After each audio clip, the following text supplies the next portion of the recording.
Nice guys do finish last. No, nice guys don't finish last. The people who follow nice guys finish last. Right behind the nice guy. The world doesn't need more nice people. Let's talk about that. That's going to be the shit to talk about. Here, ponder upon this. Ponder upon this, my people. When you ask somebody, hey, have you ever worked with so-and-so? And they say yes. And you say, what are they like? And their first thing they say is, oh, he's a really nice guy. It is never followed by, and very good at their job.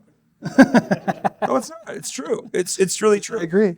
Nice is a pejorative, in my opinion. I think one of my favorite, because we talk about sales, we'll wait for everybody. One of my favorite sales teaching points when I used to train at salespeople, like especially at the car dealership, I said the hardest objection to overcome is the nice guy objection. Like you're like so when you ask someone to buy something, they're like, no, but Mark, you've been so nice, you're so great, like we love you, we're gonna come back and buy everything from you forever ago, but not today. Like that's the nice guy objection. Yeah. like, nah, we can't do that, dude. How do you overcome the nice guy objection? If I'm ever described, like I've told people this, if somebody ever describes me first as nice, like I'm done. I'm serious. Like, okay. It's not that I don't want to be thought of as a kind person, but if someone says, what's it like to work with Mark or be Mark's friend, I want them to say, oh, he's honest and genuine and dependable. He has integrity. He fights for people. He's really competent. All this. And well, is he a nice guy? Yeah, he's a nice guy. You're like that. Just. But that should be like the 15th thing. And even then, I hope they say I hope they don't use nice. I really don't want that word. Yeah. So. Okay. Well, let's just jump into it then, because we're already here. Yep. And if you're not here, somebody will jump in. Yeah, that's crazy. So what inspired you? Like, so first of all, Mark, an advisor, entrepreneur, big in tech, leadership, obviously, and you're writing your book. What inspired you? I know that you had talked about like if you never wrote the book, if you didn't write it now, if you didn't start publishing, you never would. But which I think is a great lesson by itself. But like, just writing in general, like what made that your outlet? Like, how did you learn how to write, by the way? Because that's very difficult. So I don't think I ever learned how to write. Just turns out that I was kind of good at it. I read quite a bit, and then I also I don't know if there's some way of explaining it, but my brain works in a way where I don't have a photographic memory or anything, but my brain works in this way where when I experience something, I don't just remember that thing that happened. I create a sort of a story or narrative about what happened before that happened and what happened after. And so I end up having people think I have this really great memory of this huge knowledge base, but I think most people have experienced the same things. They just, maybe their brain doesn't sort of put them together the same way. So, someone asked me earlier, how did everything start with LinkedIn? It was a total fluke. Like I noticed one day you could make a post, and I just had this weird purchasing experience, and so I just wrote a post, and it ended up first post I ever did, went to a couple million hits, and then I just thought, well, this is interesting. This is a place where I can post things that I think have value, and then I do, and it just turns out that the way that I communicate my thoughts typically weaves in some sort of personal story, and I think it helps people see themselves in that situation. And but my father wrote books, and I kind of thought one day it'd be nice to do so, but I just kind of I don't know. I just never wanted to. I don't know. I couldn't get myself to actually publish. And then one day I had somebody archive everything I'd written on LinkedIn, and it was 433 pages, and I figured I already have a book. I might as well, Let's go. Yeah, but then, so I'm publishing it online, mostly because I want to be in control of the actual publishing deal.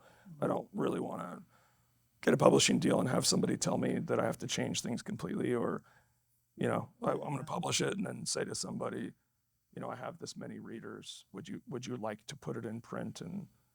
But I don't want anyone in control of anything I do. So yeah, and I've interviewed quite a few authors, and the hardest part that they always tell me is the marketing and the sales piece. So if you've already got that kind of nailed down, and you've already got an audience base, then the deal's pretty easy to go from there. Yeah, I mean, the other thing is, people think I'm a very extroverted person. I'm very introverted. Writing, I know. it's true. Like, I mean, um, like Matt Wagner's here. Like, Matt, we've messaged back and forth about like going to lunch. Like, it's not you, it's me. I don't do lunch. I Yeah. don't. Like, I will. You and I will go to lunch at some point. But I really like being sort of on my own. I really do. And so writing is really great for my personality because I can say what I want to say and interact and without, sort of the anxiety that comes with, networking and things like that. Yeah.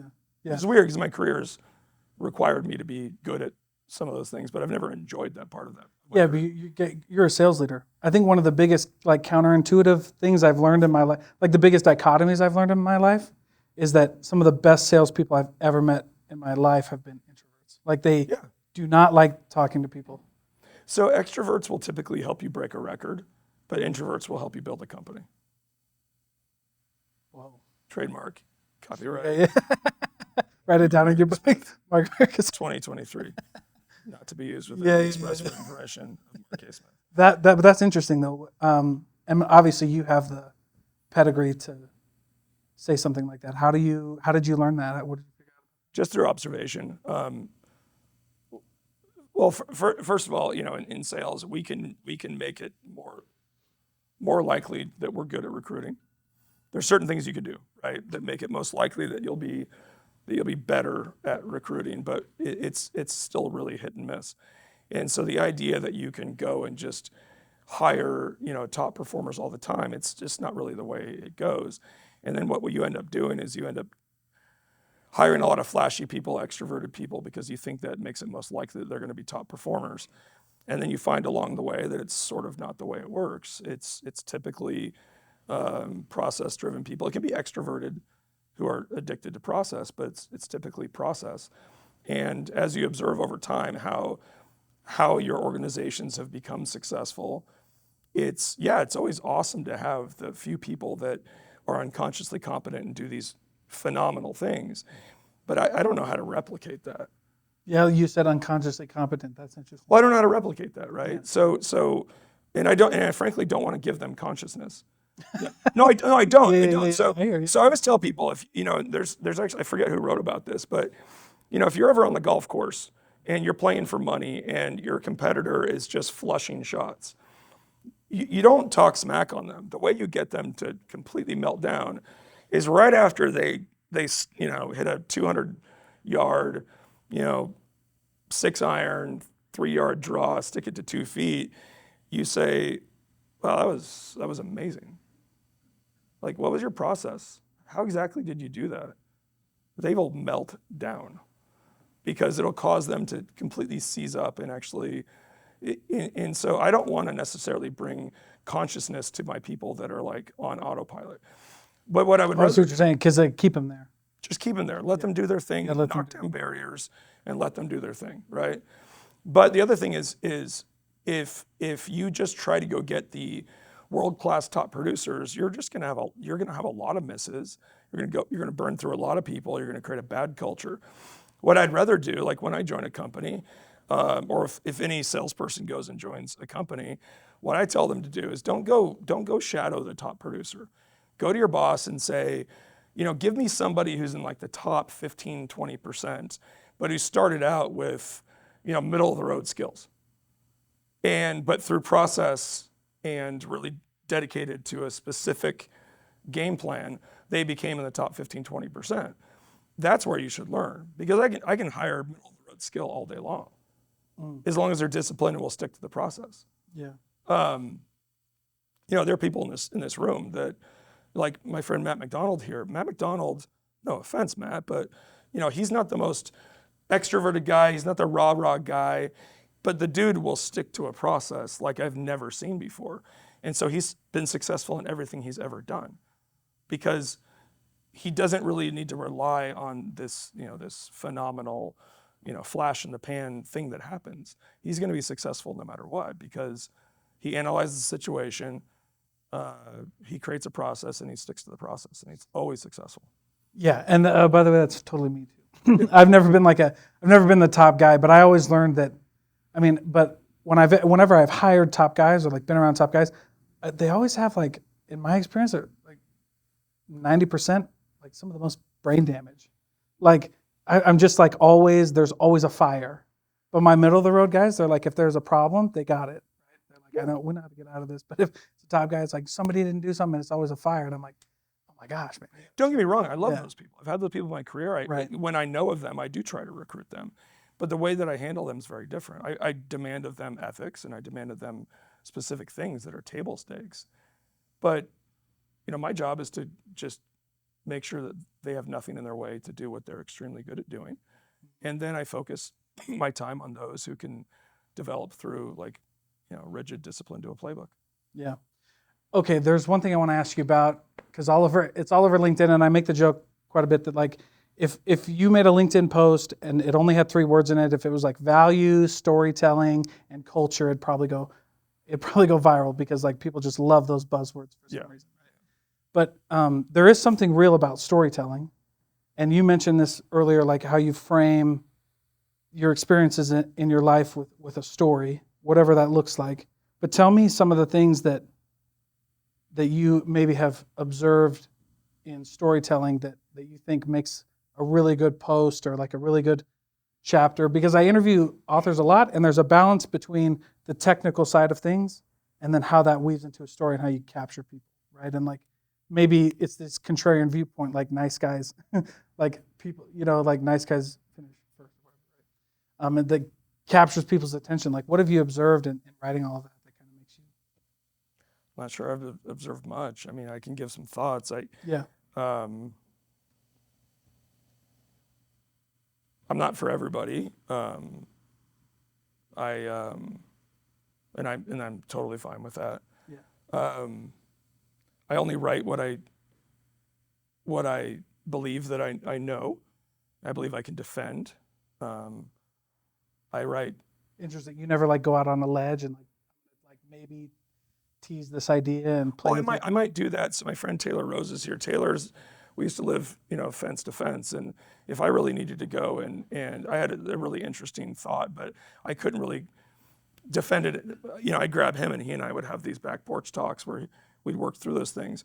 But I don't necessarily want to do that online for the sake of it. If I write something, it's typically because I'm hitting a bucket of balls. I have a thought. I make a quick note in my phone, and then later on, I turn it into a post. It takes me more than 3 minutes. I'll just delete it. It's got to be something that really resonates with me. But it has to be real and genuine. And the other thing is I'm just kind of like, I'm just the champion of like average life and average people. You've seen me write before. You're not going to see me post a Richard Branson or Elon Musk quote. Yeah, I've seen this before. I think they have almost no value to most of us. And when we attempt to emulate them, it works for some people. It doesn't work for me. What I'd rather do is observe something that happened in my real life with a human that represents most of us. And I want to write about them because I relate to them and I actually interact with them. And this isn't something I read in a book. I had this experience with this person, and this was my observation. This was the cause and effect. And that seems to resonate with people. Even with the whole, who should I try to, get advice from? I mean, you can try to get advice from Elon Musk on Twitter about being a billionaire who builds rocket ships, but is that your goal in life, to be a billionaire who builds rocket ships? I mean, good for you, then that's the guy. Yeah. But if you just want to be very successful and leave, a meaningful, real world legacy to your children, and then involves some sort of wealth or building a business, I promise you there's somebody who lives within a mile of you that's done that. Yeah. And you can literally go knock on their door and go talk to them and befriend them. And I just, I think sometimes I resonate with people because I only really talk about people that, every one of us can meet these people, Yeah. I remember when I first, and this is a funny story, is one of the reasons I wanted you here to be one of the first live event, because when I started my podcast, I didn't know who you were. And I put on my right. I put on my website I was like, look, everybody looks up to Warren Buffett, Jeff Bezos, all these people. I'm like, that you're never going to meet in real life. And I actually, so one of the cooler things I did in the car business was I sold a car to the co-founder of Mobetta's, Kimo Mack. And we met, and I was like, man, if I could get him on my podcast, that'd be insane. And he came to my house, drove up in his like Audi A8, and I was I was super respectful with his time. I'm like, hey, look, 30 minutes, I know you're a busy guy, whatever, we're gonna do it. He talked for 2 hours, and I tried to cut it off like twice. I was like, thanks, Kimo, thanks for being here. But it was crazy to me because that's when I learned this lesson, and then you articulated it really well in a post. But that's the idea, is like Kimo Mack, co-founder of Mobetta's, like they've got 50 locations. He would sit down and tell you anything you wanted to know. Yeah. The nicest guy in the world. Yeah. And the last Warren Buffett lunch went for like hundreds of millions of dollars. Yeah, and that's good. I mean, and it's like, why? I mean, sure. If you want to go to, if you got the if you run if you run a couple $100 billion fund, and I think he's probably a really great person to pay money to go have lunch with. But I just don't. You can sit down with Mark America Smith. Or somebody, whatever, you can sit down with anybody. If you want to learn about real estate, you can you can find somebody in your neighborhood who's invested in different types of real estate. If you want to learn about starting a business, you can find somebody in your neighborhood. If you want to talk to somebody who's insanely wealthy, first of all, realize that you don't need to be a billionaire to be insanely wealthy. I mean, Utah's had like 5 billionaires in its history. That's how rare billionaires are. But to me, like insanely rich is 10, 20, 30 million bucks. Like I can introduce you guys to people who are worth way more than that. You've never heard of them though, because they don't seek out anything. I mean, some of us have worked for them. These are guys that when we go on business trips, we fly on their private jet and we go to their ultra exclusive clubs, and nobody has any idea who they are because, they don't run a sexy business. They do one of those crazy businesses where they buy something for $1 and they sell it for $3, and they do it over and over and over again. Yeah, I like. But no one wants to talk to them because. Well, and I think it's funny because nobody really understands that model either. So when I was in high school, that's what I did. I remember one of my first businesses was my mom went to an outlet store that was closing in our hometown because it was like Midwest. Anyway, they were closing. They had all these store pull ties, and I live right next to Nauvoo, Illinois. Mm-hmm. So in Nauvoo, they have if you're LDS, they have a pageant there. Yeah. And everybody would come to this pageant and they would forget stuff. So the temple's here, I would go right across the street and I would sell these ties. My mom bought them for like 50 cents. So you would change money on the grounds of the temple? Absolutely. Yeah, Jesus probably would have whipped me out of there. Awkward. It's do what you got to do. We're a little poor town, man. I didn't know. But it was funny because I got to high school and I just did that. Like I got kicked out of school once for selling candy on the playground because I thought the a la carte was ripping us off. And I actually won they do those most likely to awards. I won the most likely to be a con artist award. That's not bad. It was great. It's not bad. It was great. And but it was this idea that like people just don't understand like that's how life works. And so yeah, you meet like buy it for $1. I remember you said you were going to do that for your son, or you weren't going to help him start a business like that. Yeah. Yeah, I mean, my first sales job, my dad was a little insane. No, really, he's the most like wonderfully eccentric man, and he thought that everybody needed to have a 20,000 volt stun baton. So my father bought a bunch of them wholesale and sent me door to door selling stun batons. It was weird, but that's how you do it, I guess. No, but I mean, seriously, buying something for $1 and selling it for $3 or $4 is an amazing way to make money. And in my phone right now, I have, I don't know, 20 or 30 people that are worth $50 to $100 million, and every single one of them, maybe one or two did it through like software sale, SaaS businesses, but every one of them is they buy products and sell products, and they do it over and over and over again, and they scale it and they scale it and they scale it, and there you go. Yeah, and it's pretty yeah, and they're fully accessible people that are one. I've had people before, especially when we were overseas. I would let people schedule time with me, and I'd help them kind of walk through any career questions they had. And every now and then, I'd have somebody say, like, I just can't thank you enough. Like, I can't believe I got on the phone with you, and you spent an hour with me. And I'm like, why can't you believe that? Like, I'm a very normal human from South Jordan, Utah. I live in Bucharest, Romania right now. I have something called the internet, so my phone can call you. And like, why are you amazed by that? There's nothing special about taking somebody's phone call. You should call more people. Like, be bold, call them. Probably they're going to give you some of their time. Yeah, I like that because when I help companies do podcasts, the first question I get is like, nobody's going to want to be on my show. And I actually did this experiment. I was like, I don't have this money, but I was like, I'll give you $1,000 right now. I'll go get a credit card and do the cash advance thing. If you invite the top 5 people on your phone, and if one of them says no, I'll give you $1,000. And she was like, all right, I'm going. All of them said yes. It's just like, you just never, like, that's what I think we agree on a lot is like, you just have to ask somebody.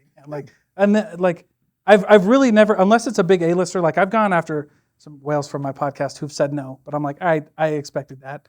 Like, Gary Vee doesn't have 5 minutes to text anybody, right? But anyway, but then I go back to like what you were saying earlier. It's like, I don't really need Gary Vee because I know some marketing people here in Utah who run just as big a media company. They just don't want to be on camera. Yeah. And or they wouldn't mind being on camera, but it just never occurred to them that they should start. That is kind of funny too. Yeah. Wow, I can do that. Yeah, dude, you can. Pretty much. That's crazy. I think when you're talking about like business and just writing, I think everybody comes to you, when they think about LinkedIn and how you agree following on LinkedIn. I think I resonated you more on the leadership side. If there was one principle of leadership that you're like, this is the one that you start with maybe to grow on the other ones, like a foundational leadership principle. Do you have one? I mean, I have these 5 guiding principles that I use, but I think it probably goes back to the, and I don't want anyone to take this the wrong way, like I'm trying to be like, Buddha or something, but I've never been motivated to accomplish things for myself. I don't know what it is, but I've never been motivated to be crazy wealthy or rich or I'm sorry, or famous or whatnot. But I'll do anything for a friend. Like I won't ask for something for myself, but I have no problem if a friend or a loved one or someone I work with needs something. Like I'll put myself at great risk to do it. Again, that isn't because I'm an amazing guy, but for some reason that is what motivates me.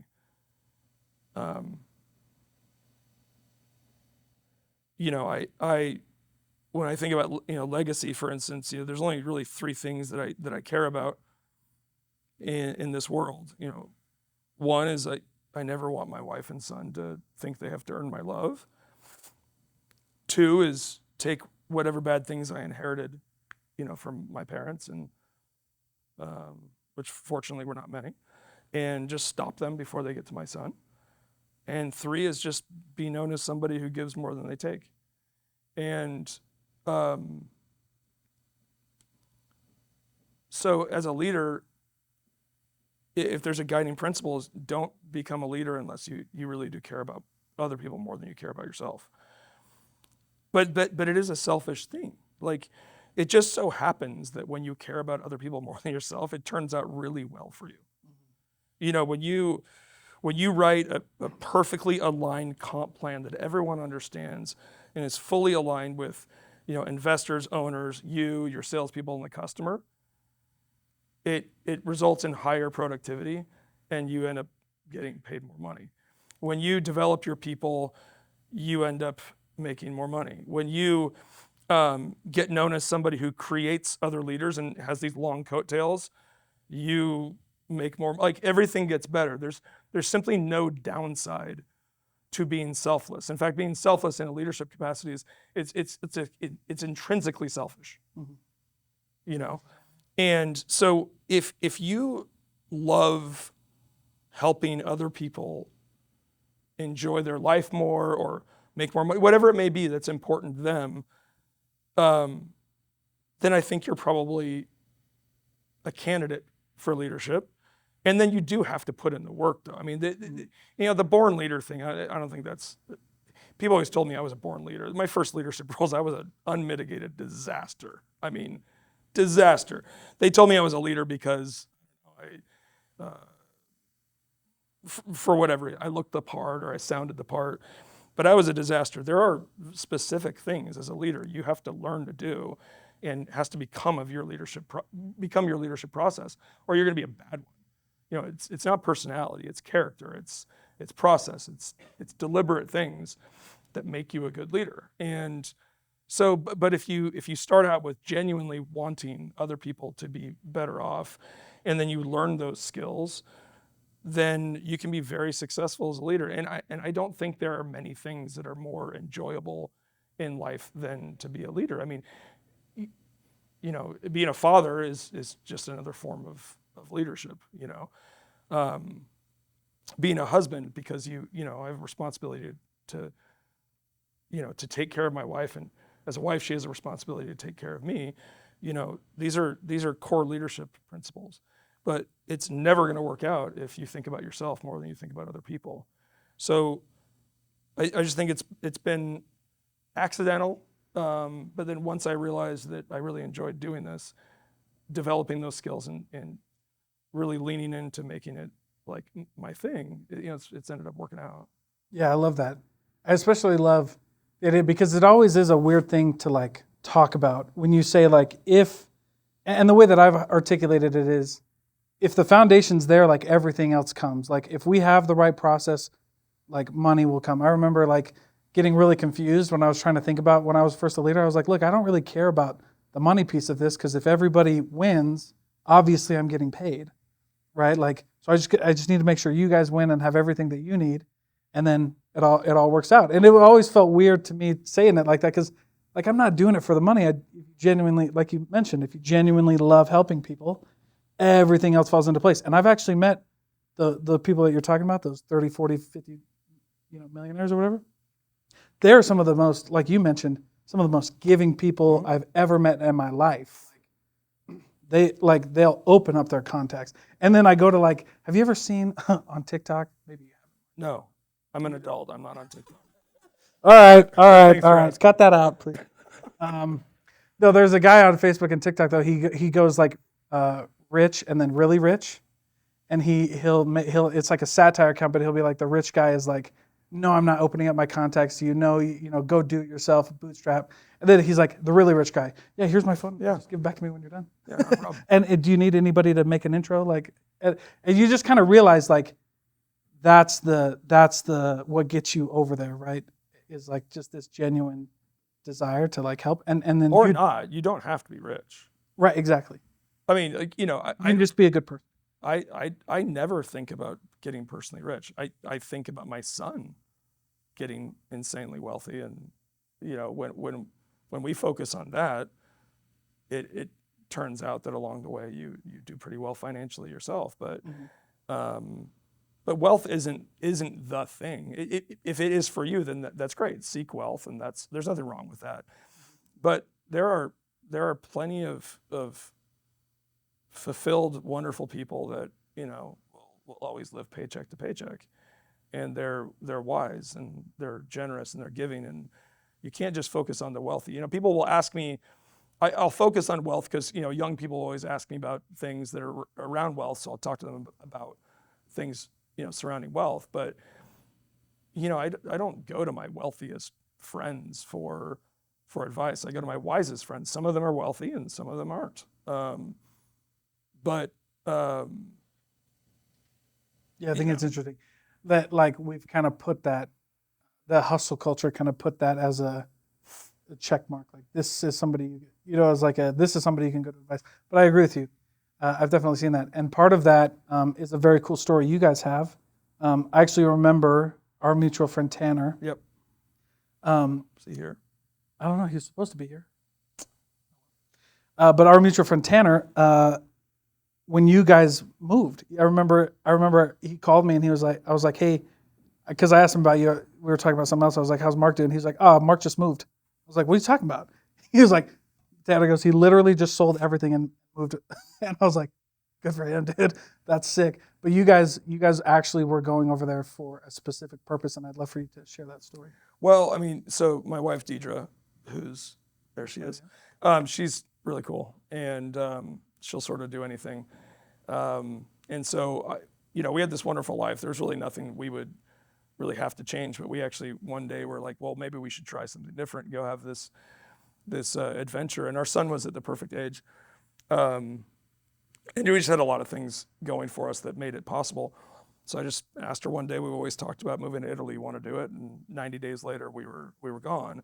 The point of that really was to just spend time as a family and go have this great adventure. And we wanted to do service along the way, and in whatever city we were living in or whatnot. But the plan was go live in Rome, make that our home base, travel around Europe, but then find a home in Italy and live there for a couple of years. And then she and I would, sort of spend half of our retirement years in Italy and, back in the U.S. And it was cool. We got rid of everything. At some point, we just called friends and told them, whatever's left, just come take it, And we moved our stuff to an 8x8 storage facility. Andres, my man, he managed that for us. He has lifted many, many metric tons of things for me and my wife. And he's a bright young business genius. But no, we just freed ourselves of all that and we headed to Rome. And then, no offense to your Russian heritage, but the filthy Russians invaded Ukraine and started murdering people. Yeah. And so we decided that we needed to, probably spend less time eating Italian food and dessert. So we headed towards the war. Yeah. And I remember when, all that happened. Good to note, though, a lot of the Russians in Russia didn't want it. Yeah. But no, I know you're. But tell us about. I mean, obviously, you're that guy. You go and help people.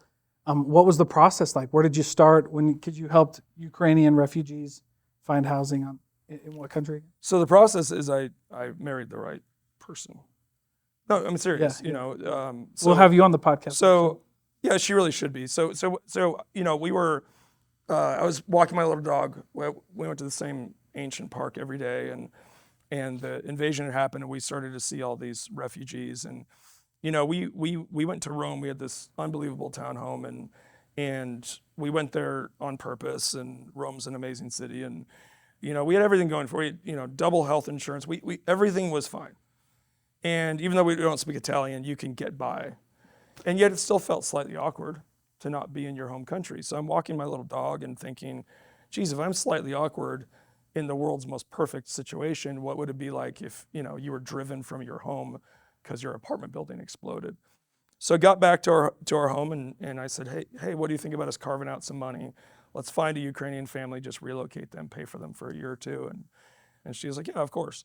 And then 2 weeks later, we were.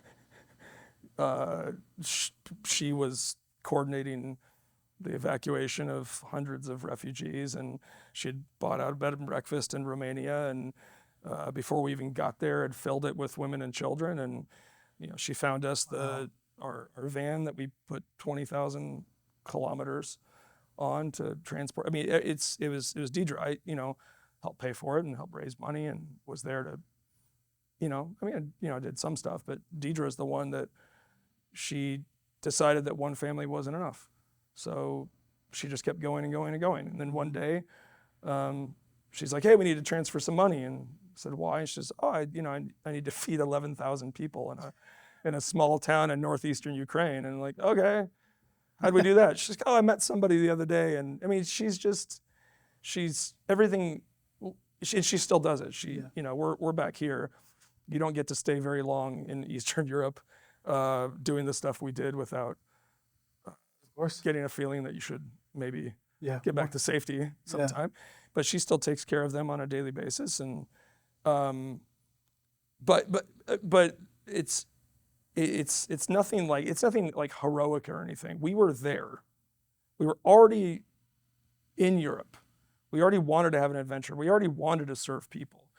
It was just very natural. I don't think that there's anybody in this room that if they were in the situation we were in wouldn't have done the same thing. Yeah.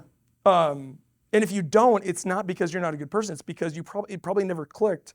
I can do this. Yeah. With us, it just happened to be that we could do it. And I watched my parents, and Deidre watched her parents. They didn't talk about things, they acted. When they saw a child that needed a home, my parents would just move them in. Yeah. No, seriously, Very cool. I grew up, I have a Vietnamese brother because my dad went to help at Camp Pendleton after the fall of Saigon. There was a 12-year-old boy who didn't have any family left. And my mom, my parents, they had 2 kids. My mom was pregnant with my sister, and my dad called and said, hey, this boy needs a home. So that's how we grew up, is you just act. So it was already ingrained in us that if you have an opportunity to act, you just do it. But I don't think there's anybody in this room that if they were in our situation at that point and had that little inkling of like, oh, I really can go help, every one of you would have done it. It's just, sometimes you just have to sort of see the world that's right in front of you and decide, do I want to do this big grand scale thing and start this big foundation and do all this kind of stuff? Sure, but there's people right now I could help. So why don't I just ignore that big foundation that I want to start and just start helping the people in front of me? And it just turned into something really big and really special. I mean, it's been one of the most amazing years and a half of our life. Yeah, I mean, just watching you document that story and just being part of that, it really does put things in perspective. And what I mean by that is, I hate that cliche, but what I mean by that is just what you said. Is like you just do it. There's really no, you know what I mean. If you can, just go. And I think that's one of the first things is like you just start. Like that's what people miss. I think they try to do the business plan and stuff. Well, what else are you gonna do? I mean, Jen is a much more impressive person than I am. Seven kids, as a single mom and climbs these summits and this, a lot of you are like incredibly impressive people that think about these big legacies. And I think that's great. And some cases I wish I was one of those people. But I'm also kind of a student of history. And you go ask people, name 5 popes, 5 English monarchs, and 5 presidents of the United States. These are positions that are the most famous, influential in the history of the world. 5 Roman emperors, they won't name them. It's because, to have this, like to get in a history book, you have to do something so unbelievably huge, and people have to write it down, and then you have this legacy forever. Well, I'm not going to have that. I just know I'm not. I'm not going to be a billionaire. I'm not going to win a Medal of Honor. I'm not going to do these things. So I can sit around and think, oh, I wish I had more impact in the world, and I wish I was famous, and I wish that I could, start something that impacts millions of people. Or I could just say, well, what's wrong with just helping the person that's in front of me today? What's wrong with just helping somebody in my neighborhood? That's a great legacy. Yeah, well, and I think most people overlook that because they forget about the people that are involved. Like, I want to, I think one of the biggest, I don't know if you can disagree with me on this, but one of the things I hate reading the most is like, if you want to make $1 billion, help 1 billion people. And I'm just like, the reason I don't like that is because you're just like, you're missing that one person. You're going straight for 1 billion and you're Matt, how long would it take for you and I to cold call 1 billion people? How do you impact 1 billion people? Yeah, that's I'm not trying to be Debbie Downer here, but come on, 1 billion people? Yeah. How about That's like my 10? point. Yeah, exactly. How How about about your you next change door neighbor? the life of 10 people? Yeah. I mean, it's every single person in this room or listening to this podcast. You can pick somebody and you can go make their life better. Yeah, just right now. Today. Yeah. Look in your phone, think about somebody who might need your help, who's going through something very difficult, go reach out to them. Who's in the hospital, go visit them. Going through whatever it may be, struggling financially, give them money. Like, go help somebody. Yeah. You can do it today. Yeah. There is no reason to wait when there are people within 100 yards of you at all times that need somebody. Yeah. And then we'll open it up for questions. But this is why I love having you on, because it's so refreshing, because after you've read all the books, after you've done everything, and you've got all these fancy terms for everything, it just boils down to that. Like, just forget everything that you learned and just just help somebody right now. Yeah. Like just do it, and you don't need to call it anything. You don't need to be special or anything like that. You just need to go do it, and that's what I think is super impressive. And what I think the world needs more of is just like we're not going to like, you know what I mean? We don't need to do anything crazy. We just need to go do it. It's true. I mean, solve world hunger. Okay. No, we can solve it because almost every one of us can probably afford to help another family eat more food than they have. Yeah. Like, Yeah. Well, and it's here's not terribly complicated. Yeah, and here's what's crazy. I mean, I met Jen through a company through a nonprofit organization called Exodus. They're an anti-human trafficking company. And what's crazy about that is, and what I've learned from like these different nonprofits and things like that is just what you mentioned. It's like, no, it's actually not as hard as you think it is. Like, man, I don't know if I can help somebody. I don't know if I can ask this person. I don't know if I can do this. And it really it's very simple. It's like, just go talk to them. It's very simple. I mean, Deidre and I coach a Little League team. Heck yeah. And I bet you'd be a great coach. I bet you're a great coach. But I mean, I don't want to get emotional. Like, I mean, there are kids on that team that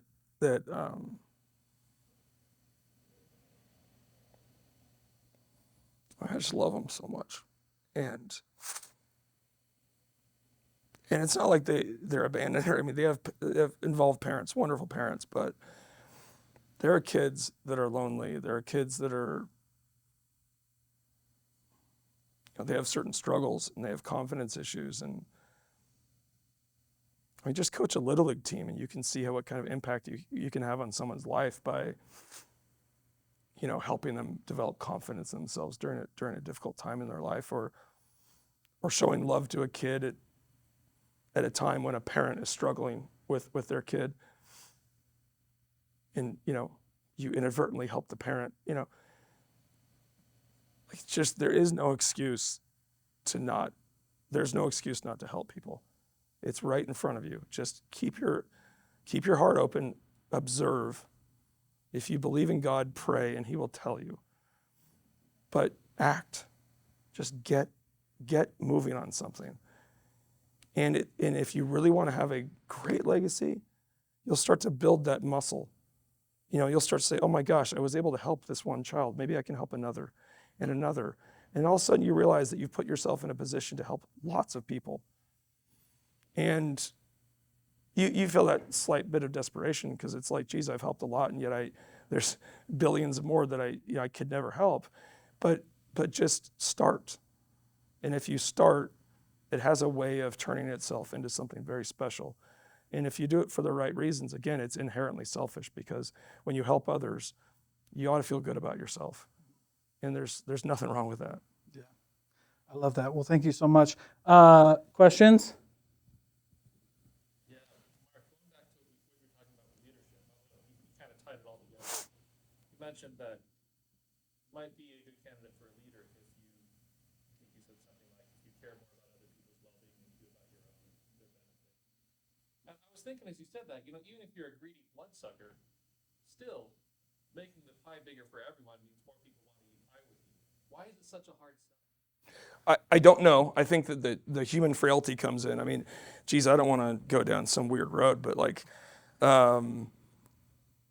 helping, I've just never seen a situation where making the pie bigger, helping others doesn't end up being good for you. I really don't know why. It reminds me of, it's like Nathaniel Plainview from There Will Be Blood that says, there's something in me. It's not enough to win. All other men must lose. That's probably not going to be a good leader. But when you broaden the base of people who are successful, even if you are a greedy bloodsucker, by broadening the base, you have more people who can buy your product. You have less people that need to be on social services, and your taxes might go down. Like there's no downside to helping other people. Mm-hmm. There truly isn't. And I don't know why it's a tough sell. I think there are parts of our society. I don't believe that we are capitalist. I believe that we are maybe a plutocracy, and we are this, blood-sucking corporatist society now, and I think people a lot of times it's ingrained in us that we have to be so consumed with our own advantage because other people are out to get us at all times. And I understand that. And I actually don't. There are people that they've been harmed, and I understand why they need to really defend themselves. But I've never felt like the right decision was just to protect myself, increase my own wealth for the sake of myself. It's always been better to focus on the success of others, and it always comes back to help me. I mean, the fact that Matt McDonald, for instance, I've got people in this room that we worked together on and off for years. The fact that I think Matt works with me because I tried very hard to be a good leader and a good friend to him 15 years ago, and he's developed into this unbelievably, not because of me, but he's this unbelievably brilliant person. Well, it's done nothing but help me. I mean, he's made me a lot of money, and he's been, leadership can be extremely lonely. And now he's somebody he's a dear friend of mine. When I need help, I can call him.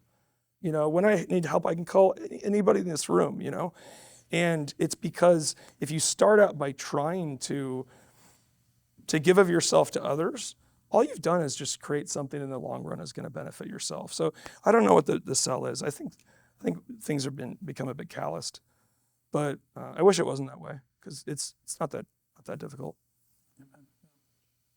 Anybody else? When writing your book, what's been the most difficult chapter to write and why? The next chapter. No, it really is. It's one of those things where I don't get writer's block, but I do get like hit send block where I'm worried that I would never want to give bad advice to somebody, and I never want to do something that's out of context.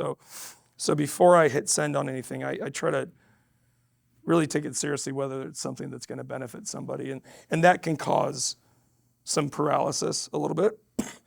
But it just, functionally as a writer, the hardest thing is to know when to stop. I mean, at some point you have to decide when the chapter's over, when the volume's over, and you've got to just get it published. But it really is just a matter of, is this really valuable? And if it is, okay, hit send and publish it. Yeah. But otherwise, it can be tough to sit there sometimes and just think, I have 20 chapters in the can, and yet I can't press send on one today. Yeah. It's a weird feeling. Yeah. No, that's interesting because you brought up a point there that I think is one of the hardest just like rules, like especially in public speaking or like podcasting, like knowing when to stop, like knowing when to like leave your audience like with that to sit is so hard because I hear it all the time. It's like, and in sales, you've probably seen it where like someone can talk themselves out of a deal, just like someone can. You make a really good point and then you lose everybody with the last 5 minutes that you just didn't. Right? Well, that's a tough one. Yeah. No, but there's also, it's a really important teaching thing as well, because what you don't want to just give everything to your audience. Mm-hmm. What you do, you want to give them a concept, and you want to help them see themselves in the concept, and you want to get them started. But the best thing you can do is get them to think. And if they don't agree, they don't agree. That's one of the best things ever is when someone says, I don't agree. And you're like, oh my gosh, that's an amazing learning. Thanks for responding.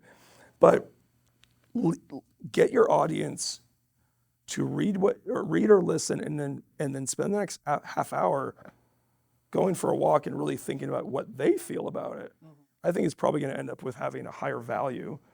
Yeah, I think that's why the contrarian viewpoint in a podcast or a speaking thing is so valuable, because that's where my mind's changed a lot, actually, is like when I read something I don't agree with, then I have to justify my position, and either I come up with the justification or I'm like, wow, everything that I actually believe is totally bullshit. It's maybe also, by the way, I want to let your listeners know, and maybe the whole world know, it's also okay to not have an opinion on everything. Yeah. No, it's a very freeing thing to at some point say, I don't know, and I don't necessarily care about that topic. I don't have an opinion. I had an opinion. Turns out I don't think mine's right. I'm not sure, that Nate Mathis's is right, but I don't need to finish this thought. I'm okay with No, I'm okay with not being a master of that in my own world. How many things would we avoid if we could get to that point, right? Yeah, but just like the learning to just not have to have an opinion on everything and just move on with life. And then one day you might come up with that opinion. But you don't have to fight with yourself and fight with another person to figure out who's right. You can just literally shelve it and think about it some other time. Brings up a great thing that I think so many people have a hard time overcoming, which is the idea that, like, I think what keeps a lot of people back is the fear of being misunderstood. Like, they're afraid so much of, like, they're not going to understand what I'm saying in context, and so they're going to take it, like, because we have that, right? Like, somebody's going to see this 45-minute podcast, and all they're going to do is my bishop's going to clip the one where I showed my full sleeve tattoo, right? And that's all they're going to get, right? And it's like, man, but you have to be really comfortable with, like, not, like, being okay not being understood. It's true. You have to have a thick skin in that regard, because there are people, by the comments that I get on things, there are people that either didn't read the whole thing, or they did not read what I and you want to be like, no, I need to. No, at some point you got to realize some people just are going to think you're dumb, and that's okay. Yeah, it's okay. Yeah, You don't have to clarify yourself with everybody. Just be who you are, and if you make a mistake, clarify it. But if somebody's really not getting it, they don't get it. It's okay. Right. Well, thank you so much, Mark. You got Mark Smith. Thank you. Thanks for coming on, man.